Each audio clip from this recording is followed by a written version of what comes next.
Right now, in a neighborhood on the north side of Spokane, Washington, a street sign is standing in front of a house that isn't there anymore. Just a metal pole, half melted, bent sideways, sticking out of a driveway that leads to nothing but ash and a brick chimney. That's it. That's what's left. And 3 days before that photo was taken, that driveway led to somebody's kitchen, somebody's kid's bedroom, somebody's whole life. In under 72 hours, 3 separate wildfires tore through Spokane County and destroyed more homes and buildings than almost anything in that region's history. We're talking about damage on a scale that's hard to picture, so let's picture it the right way. Imagine every single building in a small town, homes, garages, sheds, businesses, just gone. Now imagine that happening not over a season, not over a month, but essentially overnight, while tens of thousands of people were told to grab what they could and get out. And here's the part of this story that changes everything. Investigators now believe at least one of these fires, arguably the worst one, didn't start because of lightning or a spark off a power line or a campfire someone forgot to put out. They believe a person started it on purpose, and that person has now been arrested. I know the headline sounds like a simple story. Bad guy lights a match, town burns down, bad guy gets caught, justice is served. But that's not quite the full picture, and if you only walk away with that version, you're going to miss the parts of this that actually matter for you. Especially if you live anywhere near dry land, tall grass, or a wildland-urban interface, which is a lot more of the country than people think. By the end of this video, you're going to understand 3 things. First, why a fire in a place like eastern Washington can go from small grass fire to worst disaster in the region's history in a matter of hours, not days. Second, how investigators actually figured out that one of these fires was set on purpose, because the way they cracked it is genuinely one of the more interesting pieces of fire science you'll come across. And third, what this means for you, whether you live in Washington or 1,000 miles away, because the conditions that made this fire so catastrophic are not unique to Spokane. They're becoming the new normal in a lot of places. I also want to be upfront with you about something. The next few minutes are going to be hard to listen to. We're going to talk about how fast this got out of control, how many people lost everything, and how close this came to being a story about lives lost instead of just homes lost. I'm not going to soften that because I don't think you should walk away from this thinking it was smaller than it was. But I promise you, we're also going to get to the part where I tell you what actually helps, what actually keeps people safe, and why the ending of this story is not as hopeless as the beginning. Stick with me through the hard part. It's worth it. One more thing before we get into it. If you've ever stood outside on a hot, dry, windy day and felt that eerie stillness right before something changes, that weird orange tint in the sky, that smell of smoke from miles away, I want you to tell me about it in the comments. Where were you? What did it feel like? Because I guarantee some of the people reading this comment section lived through exactly what Spokane just went through, or something close to it, and this channel exists so those stories don't just disappear into a news cycle and get forgotten. If this is your first time here, here's the deal. Every week, we take one of these events, an earthquake, a wildfire, a glacier that's quietly falling apart, a storm that shouldn't have been possible, and we actually explain the science and the human story behind it, instead of just repeating the scary headline and moving on. No fear-mongering for clicks, just the real mechanism, the real history, and the real stakes, explained like I'm sitting across the table from you. If that sounds like your kind of channel, subscribing means you'll see the next one the moment it drops, and honestly, that's the only ask I've got. And if you want to help this specific video do what it's supposed to do, which is get real information about wildfire risk in front of people who might actually need it before their own worst night of their life, hitting like right now is genuinely the fastest way to do that. It tells the algorithm this is worth showing to somebody else's neighborhood. And that's it. That's the whole ask. Let's get into it. Let's start with why this got so bad so fast. Eastern Washington isn't the rainy, green Washington most people picture. West of the Cascade Mountains, you've got Seattle, you've got rainforest, you've got moss growing on everything. East of those mountains, in places like Spokane, the climate is almost a different state entirely. It's dry, it's got wide open grassland, scattered pine forest, and long, hot summers. And in the weeks before these fires broke out, that whole region had been baking under a stretch of extreme heat with almost no rain. Here's the analogy I want you to hold on to for the rest of this video, because we're going to come back to it more than once. Picture a bundle of dry kindling sitting next to a campfire, except the kindling is the size of an entire county. Grass that's usually a little green by midsummer had dried out into something closer to straw. Brush that normally holds some moisture had turned brittle. When land gets that dry, it doesn't just burn easier, it burns faster, hotter, and it throws embers farther than green, moist vegetation ever would. That's the kindling. All it needed was a spark. And then you add wind. Strong, gusty wind that day pushed those fires forward at a pace that outran a lot of the normal warning systems people rely on. Firefighters and emergency officials described conditions where a fire could jump from one block to the next before crews even had trucks in position. Think about that for a second in plain terms. This wasn't a slow-moving disaster where people had all day to consider their options. In some neighborhoods, the gap between "there's smoke on the horizon" and "your street is on fire" was measured in minutes. 3 separate fires ignited and grew within roughly the same window, in roughly the same county, which meant firefighting resources, trucks, aircraft, personnel, had to be split 3 ways instead of concentrated on one blaze. One of those 3, called the Old Trails Fire, became the most destructive of the group. By the time crews had any real handle on it, it had burned through thousands of acres and torn through entire residential blocks, reducing rows of homes to foundations and twisted metal. Here's a number, and I want to translate it immediately instead of just throwing it at you and moving on, because a number by itself doesn't mean anything.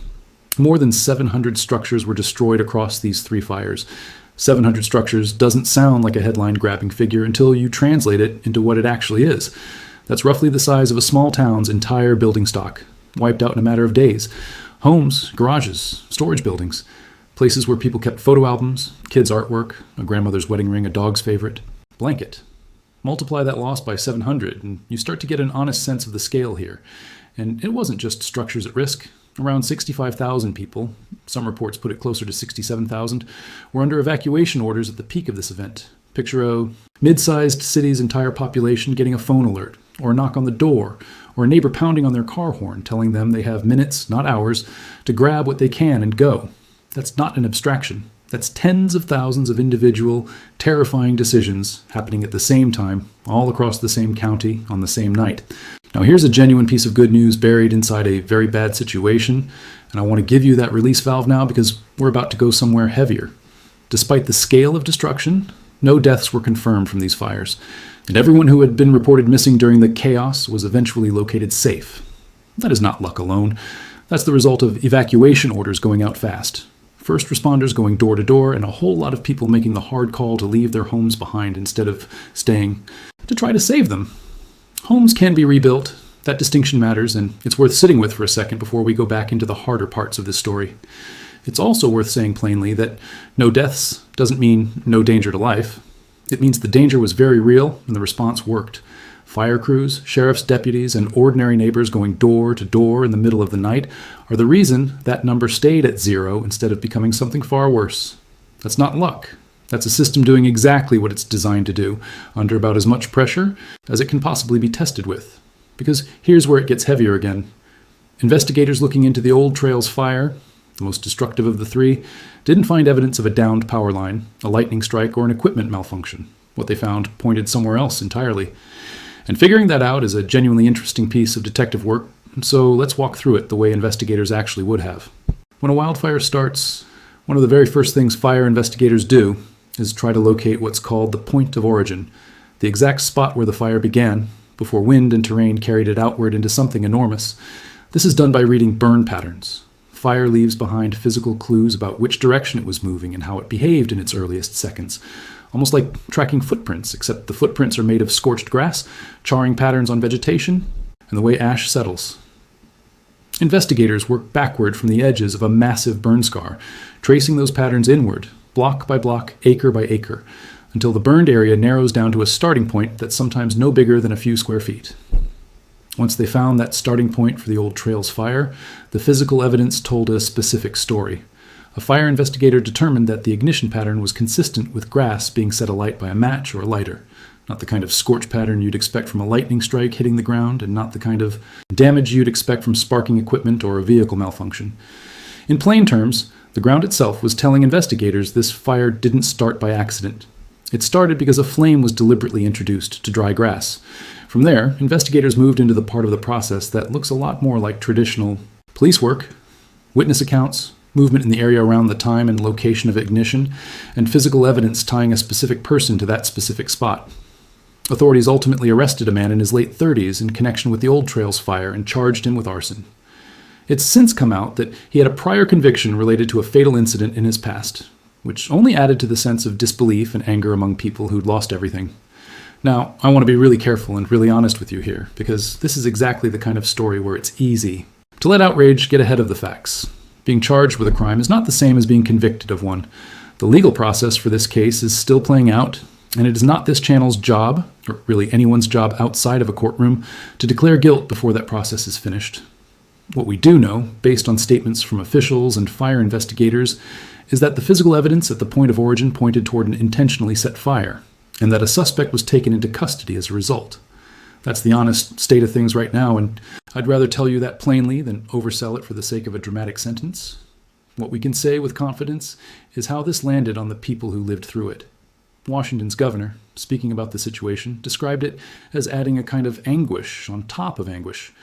The idea that some of this devastation might have been caused deliberately, layered on top of families who were already grieving the loss of their homes. That's not me being dramatic for effect. That's roughly the sentiment officials themselves expressed once the arson finding became public. Let's pause here, because I promised you this video wouldn't just escalate in a straight line, and I meant it. Here's what this does not mean. It does not mean every wildfire near you is the result of arson. The vast majority of wildfires, the overwhelming majority, are still caused by things like lightning strikes, unattended campfires, equipment sparks, or downed power lines during high winds. An intentionally set fire causing this level of destruction is genuinely rare, and rare is exactly why it becomes national news when it happens. The scarier, more common danger isn't a person with a lighter. It's dry land, high heat, and strong wind, existing together at the same time in the same place. That combination doesn't need a criminal to become catastrophic. It just needs a spark from anywhere. And there are a lot of ordinary, boring ways for a spark to happen. Now let's go back to that kindling analogy, because there's a second layer of danger here that people don't think about until it's too late. And it's the kind of thing that keeps burning long after the flames are out. When a wildfire tears through a populated area this fast, it doesn't just destroy the things directly in its path. It damages the infrastructure everyone depends on to recover. Power lines go down. Water systems serving evacuated neighborhoods can lose pressure or become contaminated. Roads that firefighters and residents both need can become impassable from fallen trees or collapsed structures. And here's the part that really doesn't get enough attention. With hundreds of structures destroyed at once, that's hundreds of families simultaneously needing housing, insurance claims processed, and basic services restored, all competing for the same limited resources at the same time. The fire itself might burn out in days. The strain on a community's infrastructure and support systems can last for months, sometimes years. This region wasn't dealing with just these 3 fires in isolation either. And this is where the bigger picture comes into focus. Across the state of Washington, 17 major wildfires burned a combined total of more than 260,000 acres around the same period. Just south, in Oregon, wildfires had already burned roughly 2 million acres, breaking that state's previous record for the worst fire season on record. Officials in the region described the stretch as the worst fire season the area had seen in more than 30 years. So Spokane's fires weren't a freak, isolated event. They were the most destructive expression of a much bigger pattern playing out across the entire Pacific Northwest at the same time. Extreme heat, extended dryness, and high winds, hitting one region after another. I want to address something directly because I know it's sitting in the back of some of your minds, and pretending it isn't there doesn't help anybody. When something this destructive happens, there's always a version of the story that shows up online claiming it was somehow engineered. That fires like this get set deliberately as part of some larger scheme, whether that's blamed on government land management agendas, insurance conspiracies, or something even further out there. Understand why that instinct exists. When something is this devastating, somebody planned this on purpose, for a reason, can almost feel more bearable than conditions lined up and it happened, because at least a conspiracy has a villain you can point to. But here's the honest version. The evidence in this case points to one man, allegedly acting alone, using the simplest possible tool, a match or a lighter, dropped into grass that was already primed to burn because of heat and drought that scientists have been tracking and explaining for years using ordinary, well-understood physics. There's no elaborate plot required to explain.